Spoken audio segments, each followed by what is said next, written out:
بسم اللہ الرحمن الرحیم۔ السلام علیکم ورحمۃ اللہ وبرکاتہ۔ حضرت عمر کے زمانے میں ایک بوڑھا آدمی مسلمان ہوا اور تابعین میں سے بنا۔ اس نے اپنی زندگی گانا گانے میں گزار دی تھی۔ اس کی آواز بڑی اچھی تھی۔ جب وہ گانا گاتا تھا تو لوگ اس کی شیدائی کرتے تھے۔ اس کے گرد سینکڑوں لوگوں کا مجمع ہوتا تھا۔ اس کی آمدنی بے شمار تھی۔ اس کی اولاد تو تھی نہیں اور اس کی بیوی بھی فوت ہو گئی تھی۔ جب وہ بوڑھا ہو گیا تو اس کے دانت گر گئے، جس کی وجہ سے وہ گا ہی نہیں سکتا تھا۔ اس کی آمدنی کا ذریعہ ختم ہو گیا۔ وہ مانگنے کے لیے جاننے والے لوگوں کے پاس جاتا رہا۔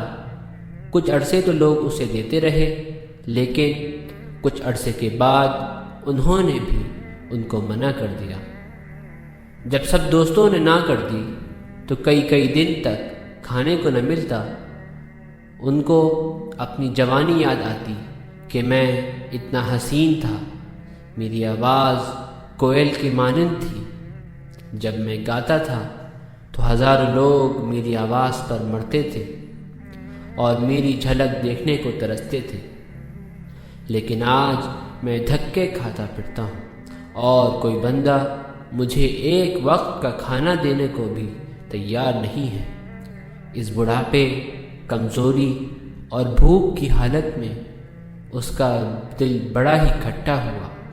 اس نے سوچا کہ کاش یہ راتیں میں اللہ کے لیے جاگا کرتا تو اللہ تعالیٰ تو مجھے کبھی اپنے دربار سے نہ دھتکارتے، لیکن میں نے تو اپنی جوانی ضائع کر دی۔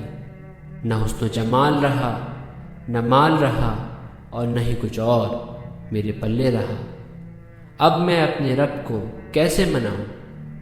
چنانچہ وہ اسی سوچ میں گم ہو کر جنت البقیع میں چلے گئے اور قبروں کے درمیان ایک جگہ بیٹھ کر اپنی جوانی کو یاد کر کے رونے لگے۔ انہوں نے روتے روتے دعا مانگی، رب کریم، میں نے اپنی جوانی ضائع کر دی۔ اب میرے پاس کچھ بھی نہیں کہ میں آپ کے حضور پیش کر سکوں۔ میرے منہ میں دانت بھی نہیں ہے، پیٹ میں آنت بھی نہیں ہے۔ اب میں بوڑھا ہوں، لاٹھی کے سہارے چل کے آیا ہوں۔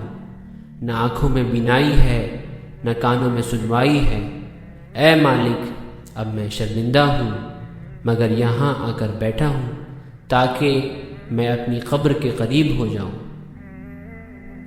جب وہ آدمی اپنے گناہوں پر نادم و شرمندہ ہو کر رویا تو اس کی آنکھ لگ گئی۔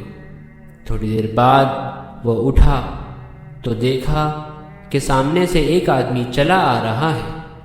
جب اس نے دیکھا تو وہ امیر المؤمنین سیدنا عمر فاروق رضی اللہ عنہ تھے اور انہوں نے اپنے سر کے اوپر کچھ اٹھایا ہوا تھا۔ وہ ڈر گیا کہ اب امیر المؤمنین آ گئے ہیں، وہ تو مجھ جیسوں کا درے سے انتظام کرتے ہیں، ایسا نہ ہو کہ مجھے بھی چند درے لگ جائیں۔ حضرت عمر رضی اللہ عنہ نے اسے دیکھا اور کچھ آگے چلے گئے۔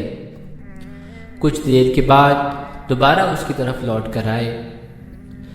جب اس نے انہیں دوبارہ اپنی طرف آتے دیکھا تو وہ اور زیادہ ڈر گیا کہ یہ پھر میری طرف آ رہے ہیں، پتہ نہیں میرا کیا بنے گا۔ جب حضرت عمر فاروق رضی اللہ عنہ اس کے پاس آئے تو انہوں نے وہ گٹھری اپنے سر سے اتار کر اس کے سامنے رکھی اور فرمانے لگے کہ بھائی کھانا کھا لو۔ وہ بوڑھا بڑا حیران ہوا کہ امیر المؤمنین مجھے کھانا پیش کر رہے ہیں۔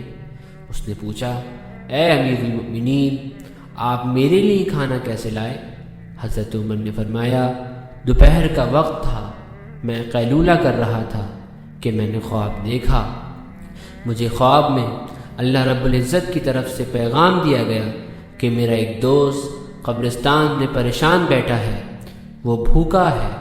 عمر، جاؤ اور میرے اس دوست کو کھانا کھلا کے آؤ۔ جب میری آنکھ کھلی تو میں نے سوچا کہ یہ تو اللہ کا دوست ہے۔